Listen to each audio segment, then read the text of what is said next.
Well, we're here at Crest Academy in Brent, North London, to join Doreen Lawrence and Dawn Butler, who today are launching an event aimed at encouraging young people from black and minority ethnic communities to register to vote.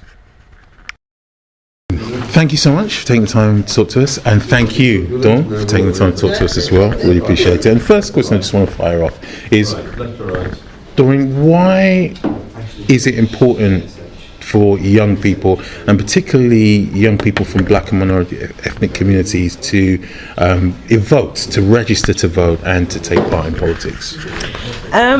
So they can have a voice.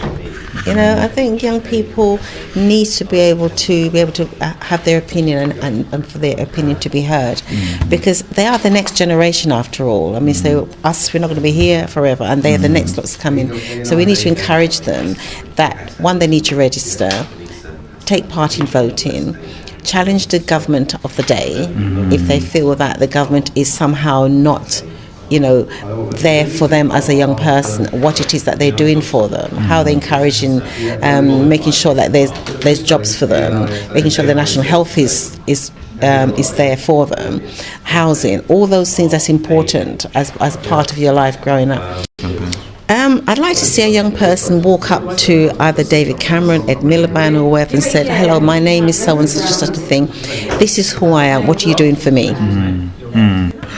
Thank you so much indeed, Doreen. And Dawn, just throwing it out to you. Obviously, you're in the campaign trail, in the campaign mode at the moment. But as you're going out, talking to people, are you seeing evidence of that enthusiasm, particularly from black and minority ethnic voters? But because traditionally, as I was saying to Doreen, there has been that cynicism. Do you see that sort of changing at all now?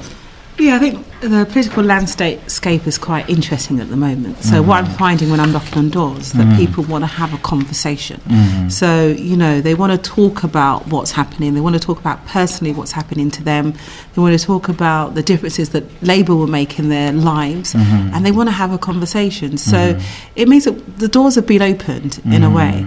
I think the rise of UKIP have made people acutely aware that politics matters. And there's no point in thinking that it doesn't, or there's no point in voting, because if you don't vote, then a UKIP supporter will vote, and would you really want the world full of UKIP MPs? So I think that it has changed the debate somewhat. The other side of that is obviously encouraging people to vote, but then the main parties have to perhaps put more black and minority ethnic candidates forward, and that's always been one of the issues that certainly, when we look at our social media and Twitter, they're saying that the parties are not doing enough.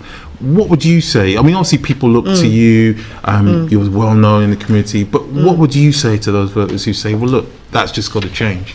Well, Edmonton was great, wasn't it? We've got an all BME female shortlist. So that's a pretty positive sign, I think.